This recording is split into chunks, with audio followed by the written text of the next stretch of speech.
दोस्तों, स्वागत है आपका हॉलीवुड सिल्वर स्क्रीन पर। आज हम बात करने वाले हैं फिल्म जोकर की। फिल्म जोकर एक ऐसे शहर से शुरू होती हुई कहानी है जहां निचले और ऊपरी तबके के लोग एक साथ रहते हैं। अमीर लोग गरीबों को स्वीकार नहीं करते हैं, उनका जीवन स्तर ऊंचा है और वो गरीबों को बहुत ही नीचा समझते, नीची दृष्टि से देखते हैं। ये फिल्म इसी शहर में रहने वाले किरदार आर्थर पर केंद्रित है। वो अपनी माँ के साथ रहता था, उसे कॉमेडी बहुत पसंद थी और वो एक दिन बेहतरीन कॉमेडियन बनना चाहता था। दोस्तों, उसका आदर्श एक ऐसा होस्ट था जो बेहद ही बेहतरीन कॉमेडी शो चलाता था। उसकी भी इच्छा थी कि वो एक दिन उसके शो में उसके साथ होस्ट करेगा और वहां पर होगा। इसके लिए वो खूब मेहनत करता था। फिर आर्थर को दिखाया गया जो एक कंपनी के विज्ञापन के लिए सड़क पर खड़ा है, एक साइन बोर्ड को हाथ में पकड़े हुए। वहां कुछ शरारती लड़के दिखाई देते हैं, वो उसे चिढ़ाकर उसका साइन बोर्ड चुराकर भाग जाते हैं। आर्थर एक जोकर की शक्ल में वो अपना साइन बोर्ड वापस लेने के लिए उन बच्चों के पीछे दौड़ता है, लेकिन वो बच्चे उसे दौड़ाते हैं और उस साइन बोर्ड को उसके चेहरे पर मार देते हैं। नतीजतन साइन बोर्ड टूट जाता है और फिर वो आर्थर को बहुत पीटते हैं। निराश होकर वो सीधे अपने एम्प्लॉयर के पास जाता है। वो पूरी कहानी उसे बताता है कि बच्चों ने उसके साथ क्या किया, लेकिन उसका एम्प्लॉयर उसे बहुत ही गंदे तरीके से डांटता है। कहता है कि तुम होश में तो बच्चे तो ऐसा करते ही हैं। वो कहता है मैं तुम्हारी मजदूरी भी नहीं दूंगा आज की। आर्थर का आत्मविश्वास कम है, इसलिए वो यहाँ अपने पक्ष में बात भी नहीं कर सकता। दोस्तों, निराश होकर वो बाहर आ जाता है। ये सोचता है कि मैं ही इतना बुरा हूं कि मुझ पर कोई विश्वास ही नहीं करता। वो अपने घर आकर डांस करने लगता है। यहाँ ये देखा गया है कि वो शारीरिक रूप से काफी कमजोर है, बहुत ही पतला दुबला है। अगले दिन आर्थर उन बच्चों के बारे में अपने साथ काम करने वालों को बताता है। उसके सहकर्मी भी उससे कहते हैं कि ये गलत हुआ और तुम्हें अपना ख्याल रखना चाहिए, और वो उसे एक बंदूक देकर कहता है कि इसे अपने कब्जे में रखो, ये तुम्हारी जब परेशानी आएगी तो उस टाइम तुम्हारी मदद करेगा। आर्थर इसे लेने से इनकार कर देता है और उस आदमी ने जबरदस्ती उसे बंदूक सौंप दी। फिर आर्थर अपने घर के लिए निकलता है। वो एक बस में है और उसके सामने एक बच्चा भी बैठा है। वो उसे हंसाने की कोशिश करता है, तभी वो लड़का जोर जोर से खिलखिला के हंसने लगता है। इस पर उसकी माँ भड़क गई। वो आर्थर से कहती है जाओ, हमें परेशान मत करो, लेकिन आर्थर इस पर हंसने लगता है। दरअसल बताया जाता है कि आर्थर किसी तरह के मानसिक विकार से ग्रस्त है। दोस्तों, वो अपनी हंसी को नियंत्रित नहीं कर पाता, कहीं भी हंसने लगता है। बस में बैठकर वो उस महिला को एक कार्ड दिखाता है जिसमें उसकी बीमारी की जानकारी लिखी होती है। वो अपने घर आकर अपनी दवा लेने लगता है। एक्चुअली वो दवा काफी महंगी थी और आर्थिक रूप से आर्थर इतना मजबूत नहीं था, इसीलिए दवा सरकारी मेडिकल स्टोर से लेता था। एक दिन अपने मनोवैज्ञानिक के पास जाता है वो, और वो उससे कहता है कि अपनी डायरी दिखाओ, तुम क्या लिख रहे हो। उसकी डायरी को खोलने पर उसे वो एक लिखित बयान मिलता है कि मैं भयानक रूप से नहीं मरना चाहता क्योंकि मैंने अपनी जिंदगी अच्छे से बिताई है। फिर आर्थर अपने घर जाता है और उसकी माँ उससे पूछती है कि क्या तुम्हें थॉमस द्वारा भेजा कोई लेटर मिला है।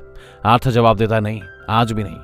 थॉमस को एक कुलीन व्यवसायी के रूप में दिखाया गया है और लोग उससे बहुत डरते हैं। उसकी माँ उससे कहती है कि वो हमारा हाल जानकर हमारा साथ जरूर देगा। अगले दिन रास्ते में उसे अपनी बेटी के साथ एक अकेली माँ मिलती है जो अपने घर लौट रही है। आर्थर उसे काफी पसंद करने लगता है, लेकिन वो अपने घर लौट जाता है। उसकी माँ यहाँ फिर से उसी पत्र के बारे में पूछती है। आर्थर कहता है कि वो हमारा सपोर्ट नहीं करेगा और उसका आपसे क्या संबंध है। अगले दिन ये देखा गया है कि आर्थर के घर अकेली लड़की आती है। वो उससे कहती है कि मैं तो कब से देख रही हूँ कि तुम मेरा पीछा कर रहे हो। आर्थर जवाब देता है हाँ, मैं तुम्हें चाहता हूँ। इस पर लड़की हंसने लगती है। वो जल्दी एक दूसरे के लिए दोस्ती का संबंध बना लेते हैं। आर्थर को फिर से एक मंच से कॉमेडियन की नौकरी मिल जाती है। ये बच्चों का हॉस्पिटल है। जब आर्थर नाच रहा होता है वहां जाकर तो बंदूक उसकी जेब से निकल के गिर जाती है। सभी बच्चे डर जाते हैं। पूरी फैकल्टी यही सोच के हैरान है कि आखिर बंदूक रखने का आर्थर के पास रीजन क्या है। समाचार यात्रा के रूप में उसे इस नौकरी से निकाल दिया जाता है। वो अपने मालिक को बुलाता है और कहता है कि ये तो बस एक खिलौना बंदूक है। उसका मालिक कहता है झूठ मत बोलो, आपके सहकर्मियों ने मुझे सब कुछ बता दिया है कि तुमने खुद ये बंदूक ली है। आर्थर ये सोच के फिर से निराश हो जाता है कि वो बंदूक तो उसे जबरदस्ती दी गई थी। तभी नजर आता है आर्थर ट्रेन से अपने घर लौट रहा है। इसमें 3 कारोबारी हैं और वो ट्रेन में बैठी एक लड़की को परेशान कर रहे हैं। आर्थिक अपने मानसिक विकार के कारण, जो कि उसकी आदत है, हंसने लगता है। वो तीनों आदमी सोचते हैं कि वो उन पर हंस रहा है। उन्होंने उसे बहुत पीटा और उसके मुंह से खून निकलने लगा। आर्थिक उन्हें अपनी कंडीशन के बारे में बताने चाह रहा था, लेकिन उन तीनों ने उसे बिल्कुल भी नहीं सुना। बहुत तेज पिटाई होने की वजह से आर्थिक ने अपनी बंदूक निकाल के उन तीनों को मार डाला और वो ये सोचकर भाग जाता है कि उसने तीनों लोगों की हत्या कर दी है। उसने खुद को टॉयलेट में बंद कर लिया। शुरू में उसे डर लग रहा था, लेकिन वो यही नाचने लगता है। ऐसा लग रहा था कि उसे पछतावा नहीं है। वो शांत भी था, उसे मजा आने लगा था। उसके घर आते ही टीवी समाचार प्रसारित कर रहा था। थॉमस वहां बात कर रहा था। उसके कॉन्फिडेंस का अलग ही लेवल था आज। वो बताता है कि जिन 3 लोगों की हत्या की गई थी वो आदमी मरे थे और वो एक जोकर द्वारा मारे गए थे। यहाँ बेचारे इन 3 हत्यारों पर तरस खाने के बजाय जोकर का साथ दे रहे हैं। क्योंकि वो जोकर के रूप में अमीर लोगों का विरोध कर रहे हैं। आर्थर वहां से अपने मनोचिकित्सक से मिलने जाता है। वो बताती है कि आज हम आखिरी बार मिल रहे हैं क्योंकि सरकार ने हमें फंड देना बंद कर दिया है और मैं बिना किसी कीमत के आपका इलाज नहीं कर सकती। आर्थर फिर से दुखी होकर वहां से निकल जाता है। फिर सीन पर आर्थर आता है जो एक कॉमेडी शो में दूसरों को हंसाता है। वो उन्हें हंसाने में असमर्थ है। घबराहट में वो जोर जोर से हंसने लगता है। ऐसे में उनका शो डिस्टर्ब हो जाता है और वो वापस अपने घर पर आ जाता है। घर लौटते उसकी माँ कहती है, मेरे बेटे उसका लेटर पोस्ट कर दो जो थॉमस के लिए है। आर्थर विश्वास नहीं करता जब वो इसे पढ़ता है। वो कहता है वो अपनी माँ के पास जाता है, कहता है तुमने उसे मुझसे छुपा के क्यों रखा। उसकी माँ उससे कहती है, मेरे बेटे मैंने जानबूझकर ऐसा नहीं किया। थॉमस और मेरी एक दूसरे के लिए बहुत अच्छी भावनाएं थी। हालांकि हम शादी भी करना चाहते थे, लेकिन मैं गरीब परिवार से थी और वो बहुत ऊंचे, इसलिए सोशल रीजंस की वजह से हमने शादी नहीं की। आर्थर अपने पापा से मिलने के लिए निकलता है। जब वो वहां पहुंचता है तो गेट के पीछे थॉमस का अपना बेटा होता है। आर्थर उसके सामने अपना बचकाना व्यवहार दिखाने लगता है, उसे हंसाने की कोशिश भी करता है। इसी बीच थॉमस का घरेलू नौकर वहां पहुंच जाता है। वो उस बच्चे से कहता है कि अजनबियों से बात करना अच्छा नहीं है और वो आर्थर को जाने के लिए कहता है। आर्थर कहता है कि सच बता दो फिर मैं निकल जाऊंगा। मेरी माँ ने 30 साल तक थॉमस के घर की सेवा की है। वो एक दूसरे को पसंद करते थे और मैं किसी दूसरे इंसान का बेटा नहीं हूं बल्कि थॉमस ही मेरा बाप है। घरेलू नौकर से कहता है कि तू और तेरी माँ दोनों पागल हैं। उन्होंने एक कहानी गढ़ी है, उसे थॉमस से कोई सरोकार नहीं है। ये सुनकर आर्थर बीमार महसूस करता है और वहां से चला जाता है। उसके घर जाने पर उसे पता चलता है कि उसकी माँ को दिल का दौरा पड़ गया है। उसे एक हॉस्पिटल में ट्रांसफर कर दिया जाता है। 2 पुलिस ऑफिसर उसके पास आते हैं। वो बाहर बैठा हुआ है। वो उससे पूछते हैं कि क्या ट्रेन में जो 3 लोग मारे गए थे उनके बारे में तुम कुछ जानते हो। आर्थर मना कर देता है कि उसे कुछ नहीं पता। वो जानता है कि पुलिस ऑफिसर्स ने उसकी माँ से भी यही सवाल किया है, इसीलिए उसकी माँ को हार्ट अटैक आ गया है। वो अंदर अपनी माँ के पास आता है जहां वो सिंगल मदर भी मौजूद होती है। फिर टीवी एक समाचार प्रसारित करती है और वहीं आर्थर का फेवरेट टीवी होस्ट, वो हास्य अभिनेता जो उसका आदर्श था, वो अपने शो को प्यार से देखना शुरू कर देता है। पहली नजर में टीवी पर उसका अपना चेहरा दिखाया जाता है। एक्चुअली आर्थर का आदर्श कॉमेडियन उसका मजाक उड़ा रहा है। जब एक कॉमेडी शो में आर्थर हंसी को नियंत्रित करने में असमर्थ था, इस तरह आर्थर यह सोचकर बुरी तरह आहत होता है कि मेरा आदर्श मेरा मजाक उड़ा रहा है। मुझे उससे प्रेरणा मिली थी, वो नहीं है। इस पर विश्वास करके थॉमस घर पर आता है और टीवी समाचार प्रसारित कर रहा है। उस शहर के हालात सबसे खराब हो गए हैं। गरीब तबके सड़क पर आ गए हैं, जोकर का रूप धारण कर रहे हैं।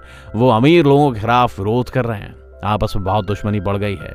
वो सभी थॉमस के विरोधी हैं। आर्थर बहुत ही ज्यादा एक्साइटेड है ये जानकर कि सभी ने जोकर वाला मेकअप किया हुआ है। उसे लगता है कि उसके काम की पहली बार तारीफ हुई है। अब वो जगह है जहां गरीब लोग विद्रोह कर रहे हैं, एक थिएटर, और बहुत बड़े बड़े अमीर लोग वहां पर उस थिएटर में मूवी देख रहे थे जहां पर थॉमस भी था। पुलिस उस दंगे को रोकने वहां पहुंचती है, उन्हें मना करती है। हर तरफ हंगामा है। इसका फायदा उठाकर आर्थर थिएटर के अंदर चला जाता है। वो थिएटर के बाथरूम में चला जाता है जहां थॉमस भी आता है। आर्थर उसके पास जाते हुए पोलाइटली कहता है कि मैं आपका बेटा हूं, याद रखना तुम और मेरी माँ एक दूसरे के साथ जाया करते थे। थॉमस उससे कहता है कि मैं इस नाम की किसी लेडी को नहीं जानता और वो उसे जोरदार घूंसा मारता है। इसकी वजह से उसकी नाक से खून बहने लगता है। आर्थर अपने घर लौटता है। कुछ टाइम बाद उसे एक पुलिस ऑफिसर का फोन आता है। एक्चुअली वो आर्थर से पूछताछ करना चाहते थे उस दिन के बारे में जब वो 3 लोग मारे गए थे। आर्थर को भी यह पता चलता है कि उनके सबसे चहेते कॉमेडियन ने भी उन्हें अपने शो में इनवाइट किया है। एक्चुअली आर्थर की रेगुलर कॉमेडी क्लिप जो उन्होंने अपने शो में निभाई थी, इसी वजह से वो काफी पॉपुलर हो गया था वो, क्योंकि लोग इसे प्यार कर रहे थे और वो एक्साइटेड थे और वह जाने के लिए तैयार हो जाता है वो। लेकिन वो सोचता है कि थॉमस की घरेलू नौकर ने बताया कि मेरी माँ पागल है, इसीलिए वो एक मनोरोग अस्पताल का दौरा करता है जहां उसकी माँ का इलाज किया गया था और वो उनसे अपनी माँ का रिकॉर्ड मांगता है। रिकॉर्ड देने में आनाकानी होती है तो वो फाइल चुराकर भाग जाता है। एक लिखित बयान था कि आर्थर की मां किसी अन्य व्यक्ति के साथ रिश्ते में थी, उसे शारीरिक रूप से प्रताड़ित करता था वो। उस टाइम आर्थर के सिर में चोट भी लगी थी, इसीलिए वो आज इस बीमारी से पीड़ित है और वहां से सीधे अपनी दोस्त सिंगल मदर के पास जाता है। यहाँ उसे पता चलता है कि वो मौजूद नहीं है, वो उसकी कल्पनाओं का हिस्सा मात्र थी। वो उसकी कल्पना करता था। आर्थर अपनी माँ के घाव के कारण बहुत चिंतित है। अस्पताल जाकर उसने अपनी माँ को तकिए से गला घोंटकर मार डाला। घर में आकर उसे एक तस्वीर मिलती है जिसके पीछे लिखा बयान होता है, मुझे तुम्हारी मुस्कान पसंद है। ये थॉमस द्वारा कहा गया था और ये फोटो उनकी माँ की होती है। उसे यहाँ पता चलता है कि उसकी माँ झूठ नहीं बोल रही थी। वो अपना जोकर का मेकअप करना शुरू कर देता है। निराश होने के कारण वो अपने आसपास होने वाली घटनाओं के बारे में खाली रहता था। तभी उसका कोवर्कर वहां से दिखाई देता है। वो कहता है कि मैं तुम्हारी माँ की हालिया हत्या और ट्रेन में 3 हत्या के बारे में पूछताछ करना चाहता हूँ। आर्थर सोचता है कि यार ये फिर से मेरी जिंदगी को अस्त व्यस्त करने आए, और यहाँ वो अपने सहकर्मी को बेरहमी से मार डालता है। इसके बाद आर्थर तैयार हो जाता है और जोकर की वेशभूषा पहनता है। वो अपने पसंदीदा कॉमेडियन शो में जाने की तैयारी कर रहा था, बहुत एक्साइटेड था और रास्ते में नाचते हुए जा रहा था। दोनों पुलिस ऑफिसर वहां पहुंच जाते हैं जो ट्रेन की घटना का पता लगा रहे थे, लेकिन आर्थर भाग जाता है। दौड़ते टाइम वो ट्रेन में चढ़ जाता है। मस्खरी पोशाक पहने कई और लोग भी थे। कई लोगों के बीच पुलिस उसकी तलाशी नहीं ले सकती। मौका पाकर वो वहां से निकल जाता है और अपने पसंदीदा कॉमेडियन शो में जाता है। वो पूछता है उसके सामने जा रहा है, क्या तुम भी जोकर के रूप में हो? क्या आप भी बड़े लोगों के खिलाफ बगावत कर रहे हैं? आर्थर उनसे अनुरोध करता है, इस हत्या को छोड़कर मुझे लोगों के सामने बेनकाब ना करें। मैं एक सिंपल सा जोकर हूं। फिर उनका लाइव प्रसारण शुरू होता है। उसे देखने दर्शक उत्साहित हो जाते हैं, वे इसकी सराहना कर रहे हैं। आर्थर की पसंदीदा कॉमेडियन ने उनसे वहां एक सवाल पूछा कि तुम यहाँ जोकर का मेकअप करके आए हो? जोकर जवाब देता है, मैं हमेशा खुश रहना चाहता हूँ और लोगों के बीच में आनंद बांटना चाहता हूँ। लोगों ने मुझे इस लुक के लिए पसंद किया है, इसीलिए मैं भी ऐसा ही पसंद करता हूँ। वहां कुछ वो चौंकाने वाली बात भी करता है। वो इस लाइव टेलीकास्ट में सभी को बताता है कि ट्रेन में मारे गए लोगों की हत्या मेरे द्वारा की गई है। वो कहता है कि मैंने आपके सामने इसका खुलासा किया क्योंकि अब तक बहुत से गरीब लोग मर चुके हैं। उच्च वर्ग के कई लोग गरीब वर्ग के लोगों को हिंसक के रूप में मार डालते हैं। क्या किसी ने ध्यान दिया? क्या किसी ने ऊपरी तबके के खिलाफ आवाज उठाई? या मुझे बताएं कि क्या किसी ने पीड़ितों को याद किया? अगर मैंने किसी अमीर आदमी की हत्या की है तो लोग आवाज क्यों उठा रहे हैं? क्या पूरी मानवता के लिए समानता नहीं है? क्या अमीरों में इनकी कोई विशेषता है? वो कहते हैं समाज भ्रष्ट हो गया है, इसके निवासी आत्ममुक्त हैं। अगर आपने मुझे इस शो में बुलाया है तो ये आपकी सहानुभूति तो बिल्कुल भी नहीं है, इसमें आपका अपना फायदा है। आपने ऐसा इसलिए किया क्योंकि मेरे आने से आपके शो की पॉपुलैरिटी बढ़ती जा रही थी। लेकिन आर्थर के पसंदीदा कॉमेडियन कहते हैं ऐसा बिल्कुल नहीं है। आर्थर ये कहते हैं गुस्से में है कि तुम अब भी झूठ बोल रहे हो, और बाहर निकलते हुए सबके सामने अपनी बंदूक चलाता है। लोग डरे हुए हैं, बाहर भागने लगे हैं, लेकिन ये आर्थर कॉन्फिडेंस से भरा नजर आ रहा है। वो किसी से नहीं डरता। पुलिस इस अपराध पर जोकर आर्थर को जब्त कर लेती है। पुलिस उसे गाड़ी में बिठाकर दूर ले जाती है, लेकिन आर्थर देखता है कि रास्ते में कई लोग उसके सपोर्टर बन गए हैं जो उनका समर्थन कर रहे हैं। उनमें से कुछ एम्बुलेंस पर चढ़ जाते हैं और वे इसे पुलिस की गाड़ी से तेज चलाते हुए दुर्घटनाग्रस्त कर देते हैं। तो पुलिस की गाड़ी दुर्घटनाग्रस्त हो गई और जोकर जब बाहर आ गया वो उसी गाड़ी के ऊपर खड़ा हो जाता है। उन लोगों के साथ एकजुट होता है। सभी लोग उसे देख रहे थे और खुशी से उसकी तारीफ कर रहे थे। उसके मुंह और नाक से काफी तेज खून बह रहा था, लेकिन वो खून से मुस्कुराता हुआ वक्र खींचता है और हाथ फैलाते हुए हंसने लगता है। दरअसल ये एक ऐसी मुस्कान थी जिसमें दर्द और गम छुपा हुआ था।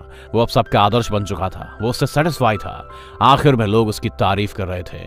दूसरी तरफ थॉमस दृश्य पर नजर आता है। वो अपनी वर्तमान पत्नी और बेटे के साथ शहर को छोड़ रहा है, लेकिन एक तरफ खड़ा होकर जोकर अपनी बंदूक से फायरिंग करते हुए उन्हें मार देता है, लेकिन वो उनके बेटे को नुकसान नहीं पहुंचाता। फिर एक जगह बदल जाती है और मनोचिकित्सक के पास आर्थर दिखाई देता है। वो वहां भी हंस रहा है। वो मनोरोगी इससे कहता है कि तुम बेवजह क्यों हंस रहे हो?